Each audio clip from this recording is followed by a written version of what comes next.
Welcome to mister and missus Bongs. আর আজকে একটা অসাধারণ সুন্দর ভিডিও নিয়ে তোমাদের কাছে চলে এসেছি।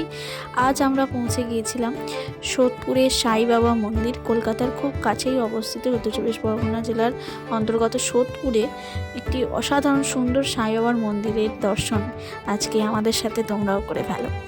তো সোদপুর যারা যারা চেনো না তাদের উদ্দেশ্যে বলে দিই, শিয়ালদা থেকে সোদপুরগামী যে কোনো ট্রেনে তোমরা সোদপুর স্টেশনে এসে অটো ধরে সোজা চলে আসতে পারো, অথবা শ্যামবাজার থেকে বাস ধরেও 78 এরকম আরও অনেক বাস আছে, যেগুলো তোমাকে ঠিক নামতে হবে সুকচর বাস স্টপে।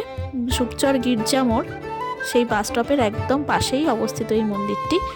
তো অসাধারণ সুন্দর ভাবে সাজানো হয়েছে। দেখো, এটা আমরা 1 জানুয়ারির দিন গিয়েছিলাম, যে দিনটায় খুব সুন্দর করে এরকমভাবে মন্দিরটা সাজানো হয়। এবং ঠিক এর পাশেই রয়েছে রাজা বিস্কিটের ফ্যাক্টরি, এবং ফ্যাক্টরির পাশেই অবস্থিত এক অসাধারণ এই সুন্দর এরকম একটা বড় জায়গা জুড়ে মন্দিরটা। এই যে দেখতে পাচ্ছ, এটা হচ্ছে রাজা বিস্কুটের ফ্যাক্টরি, আর তার পাশেই এই মন্দিরটা।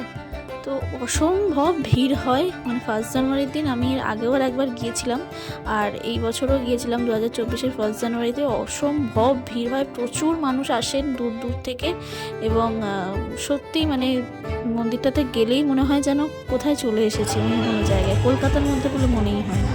তো এই যে দেখতে পাচ্ছি লাইনটা, এখানে আমরা ডালা নিয়ে, আশপাশে অনেকগুলো দোকান রয়েছে যেখান থেকে তোমরা ডালা কিনতে পারো। মোটামুটি ওখানেই তোমরা সব কিছু পেয়ে যাবে, মালা থেকে শুরু করে মিষ্টি, এবং ওখানেই তোমরা কিন্তু জুতো রাখতে পারবে। অন্য কোথাও কিন্তু জুতো রেখো না, ওই দোকানেই রাখবে, যে দোকান থেকে ডালা কিনবো ওই দোকানেই রাখবে। তো আমরাও যথারীতি ডালা নিয়ে লাইন, অন্যদিন কোনো লাইন দিতে হয় না, কিন্তু 1 জানুয়ারিতে একটু প্রচুর ভিড় হয়েছিল, দেখতেই পাচ্ছ, লোকের ভিড়টা তোমরা দেখতেই পাচ্ছ। তো সেই জন্য লাইন দিতে হয়েছিল আমাদের একটু, তবে বেশিক্ষণ না, এখানে পুজো দেওয়ার ব্যবস্থাটা খুবই সুন্দর। মন্দির খুলে যায় তোমার বিকালের দিকে, দুপুর 3টে থেকে রাত 8টা অবধি খোলা থাকে, আর বৃহস্পতিবার আর রবিবার কিন্তু রাত 9টা অবধি খোলা থাকে, আর সকালে 6টা থেকে 12:30। তো বিকেলের দিকেই যদি আসো তাহলে ভজনটা তোমরা শুনতে পারবে। এখানে রবিবার আর বৃহস্পতিবার কিন্তু ভজন হয়, যেটা খুব সুন্দর লাগে শুনতে। আশা করি একটু তোমরা শুনছো, বুঝতেই পারছো। আর দেখো, সাই বাবা দেখলেই কিন্তু মনটা পুরো ঝুলিয়ে যায়, সাই বাবার এই অপরূপ সুন্দর মূর্তিটা দেখলে।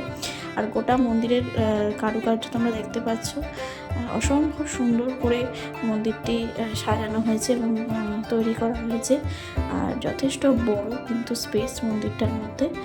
তো দেখতে পাচ্ছ কত লোকজনের ভিড়, আর এখানে যে ভজন হচ্ছে, আর এদিকে পুজো দেওয়ার লাইন।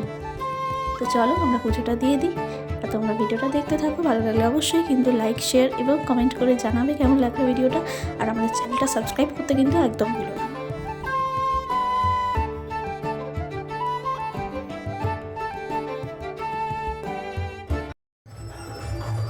পুজো দেওয়া শেষ এবং চললাম আমাদের বাড়ির উদ্দেশ্যে, আর খুব সুন্দর একটা স্মৃতি নিয়ে। তো তোমরাও চলে আসো, আর অবশ্যই আমাদের ভিডিওটা লাইক করো, শেয়ার করে দিও, কমেন্ট করে জানিও কেমন লাগলো, চ্যানেলটা সাবস্ক্রাইব করে দিও। আজকের মতো এই পর্যন্তই, আবার দেখা হবে খুব তাড়াতাড়ি। বাই। Audio jungle.